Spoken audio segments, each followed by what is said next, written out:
해요. 아, 잘한다 이거. 네, 제가 이길 수 있는 분은 패키지 여행의 호정입니다. 내가 약자? 난 한 번도 약자인 적이 없는데. 자유여행의 립서연 씨, 뭐가 더 나온지 보여줄게요. 마라마 스트리트 트래블 파이터로 돌아왔습니다. 이번 주제는 자유여행 대 패키지 여행입니다. 뿌이 뿌이 뿌이.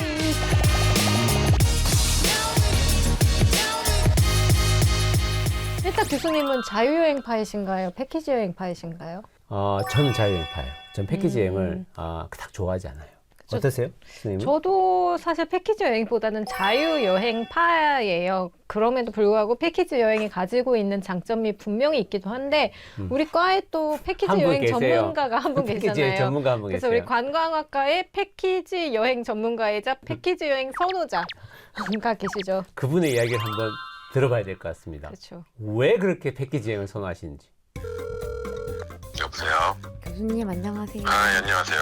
네, 되게 교수님이 패키지 여행 전문가라고 하셔가지고 누가요? 누가 자꾸 누가 그런 유언비를 해. 아, 뭐 패키지의 장점은 편한 거지 뭘. 밥 먹으라면 밥 먹고, 가자 그러면 가고, 자라 그러면 자고, 편하잖아요. 단점은 뭐예요? 단점은 나머지는 다 단점이에요. 이분의 생각이 이랬습니다. 가장 편해요. 그냥 편하다는 거예요. 선생님 자유여행 선호하는 이유는 뭐예요? 일단 저는 되게 아침형 인간이 아닌데 굉장히 아침 일찍 막 새벽에. 조식을 6시 반에 일어나서 막 먹어가지고 7시 반에 막 호텔을 떠나야 되는 너무 빡센 일정이 일단 저랑은 맞지 않았고요. 난 계획 세울 때 가끔씩 그렇게 세울 때도 있어요. 왜?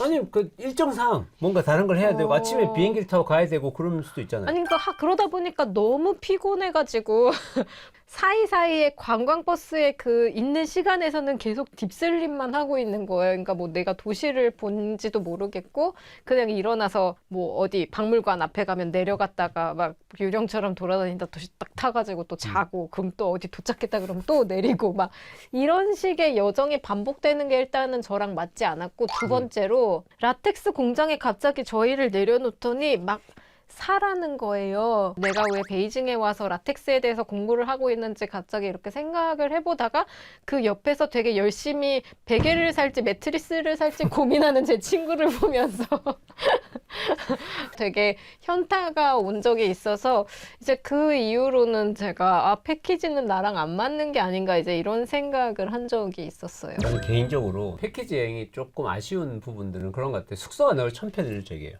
맞아요. 대부분의 뭐 호텔 위에는 이용해 본 적이 하나도 없어요. 근데 저는 그 지역에 가면 특히 이제 B&B나 뭐 농가민박 이런 걸 되게 한 번씩 가보고 싶어 해요. 그래서 그렇게 할 때 음식도 다양하게 먹어보고 그 주인하고 이야기도 좀 해보고 그런 재미들이 좀 있거든요. 되게 스위스에 가서 융프라를 간다고 패키지로 가게 되면 대부분 인트라켓 사로자고 기차 타고 올라가서 트레킹하고 내려오는 쪽으로 가요. 이게 일반적으로 제가 알고 있는 패키지들의 그 일반적 루틴이거든요. 근데 저 같은 경우에는 인터라켄에서 자는 것보다는 그린덴발트라고 있거든요. 그 그린덴발트에 가시면 그 호텔이 아닌 사실 B&B로 되어 있는 숙소들이 굉장히 많아요. 민박들이 굉장히 많이 하거든요. 거기서 사실 자고 아침에 그냥 걸어서 그 근처를 산책하는 것만 해도 자유여행의 묘미를 느낄 수 있는 거예요. 생각해보니까 우리과에 있는 그 패키지 좋아하시는 분은 생각하는 거 되게 싫어하는 것 같아요. 굳이 우리가 죄송합니다, 이 교수님.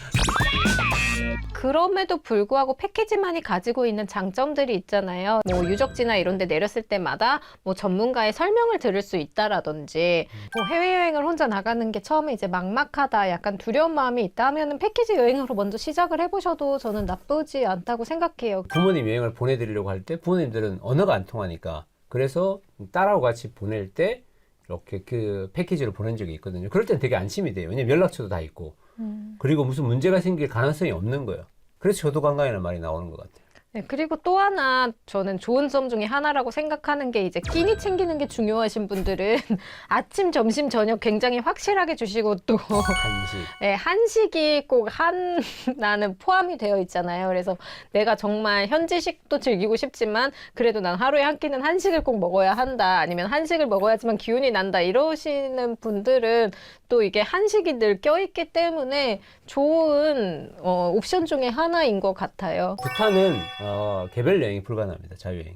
예, 거기는 들어갈 때부터 그 돈이 아예 일정한 금액을 내야지만 가능하고 현지에 있는 가이드를 채용해서 움직여야 되기 때문에 다행히 그렇게 되어 있습니다. 그래서 부탄은 뭐 여행사 그룹에 속하지 않고는 관광 목적으로 입국하는 것 자체가 어렵습니다. 요즘에는 그래도 뭐 그런 노 옵션, 노 쇼핑 뭐 이렇게 한 그런 패키지 여행도 많이 이제 나오기도 하고 해서 조금 패키지 여행도 많이 달라져 가고 있는 것 같기는 해요. 예전처럼 막 천편일률적인 프로그램으로 진행되지도 않고 또 테마별로 진행이 되기도 하고요.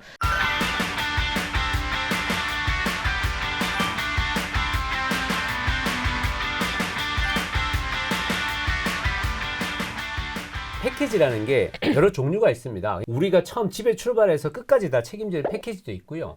근데 요즘은 세미 패키지도 있고 호텔 팩도 있고 현지에서 또 1박 2일짜리 프로그램 이런 현지 패키지가 가이드 있어요. 프로그램이 있죠. 호텔팩이라는 게 굉장히 유행을 또 많이 했었고 지금도 하고 있는 걸로 네, 알아요. 그래서 네. 중간에 이제 모든 일정은 자유롭게 할 수 있지만 뭐 각 도시마다 어느 호텔에서 잘지 그리고 어떤 교통수단을 이용하는지 도시에서 도시를 이용할 때 그 정도만 이제 정해져 있고 나머지는 안에서 도시 안에서 일정은 내가 자유롭게 할 수 있는 그런 호텔팩도 저는 몇 번 이용을 해봤어요. 자유여행과 패키지 여행의 그 말하는 중간 정도? 맞아요. 그러니까 호텔 팩이라서 저는 만약에 자유여행이 좀 부담스러운 사람들 처음 시작하는 사람들 입장에서는 호텔 팩도 한번 고려해볼 부분이 아닌가? 그러니까 저는 그건 레코멘드 많이 해요. 자유여행 가더라도요. 실제로 현지에서 어떤 걸 즐겨야 될지 모르거나 특히 야간 프로그램 같은 거는 되게 잘 모르는 거죠. 위험하잖아요. 일정에 따라서는. 그럴 때는 여러 사람이 같이 움직이면 안전하기 때문에 그럴 때 패키지 그런 현지 패키지 이용하는 거 그런 것도 되게 좋은 거고요. 당일짜리든 반나절짜리든 뭐 유적지 투어라든지 미술관 투어라든지 박물관 투어라든지 이제 이런 것들이 있거든요. 그러면 전문적인 지식이나 가이드가 필요한 경우에는 그런 것들을 그냥 자유여행 중간중간에 이용을 하셔도 굉장히 좋은 것 같아요. 꼭 자유여행이라 그래서 모든 걸 내가 다 계획해서 내가 한다 이렇게 생각하지 마시고 저도 가끔씩은 하루를 비우어서 아예 그런 투어를 미리 예약을 해가지고 해요. 물론 저는 계획을 세서 미리 예약을 해요. 자꾸 전화기가 울려서요. 죄송합니다. 네. 저는 여러분한테 추천드립니다. 자신한테 맞는 스타일을 만들어서 찾아서 본인이 맞는 패키지 여행이 됐든 자유여행이 됐든 본인에게 맞는 여행을 할 수 있었으면 대단히 좋겠습니다. 네, 저는 그냥 하나씩 다 해보는 것도 괜찮아요. 경험해보는 것도 네. 나쁘지 않은 것 같아요. 이제 저 같은 경우에는 뭐 예를 들어서 패키지 여행 때는 좀 뭔가 전문적인 지식을 쌓는다면 자유여행 가서는 그때 누리지 못했던 차 마시는 거, 뭐 커피 마시는 거 이런 거에 더 중점을 두기도 해서 두 가지를 다 차의 경험을 맛은 여러분 다 똑같습니다. 여기서 먹나 북경에서 먹나 아무런 차이가 없습니다. 느낌이 여러분. 다릅니다. 네, 네. 그놈의 느낌은 맨날 그래. 자, 다음엔 좀 더 알찬 내용으로 찾아뵙겠습니다. 하나, 둘, 셋. 해피 설스데이 구독, 좋아요, 알림 설정, 톡톡. 이 네. 엔드. 감사합니다. 감사합니다.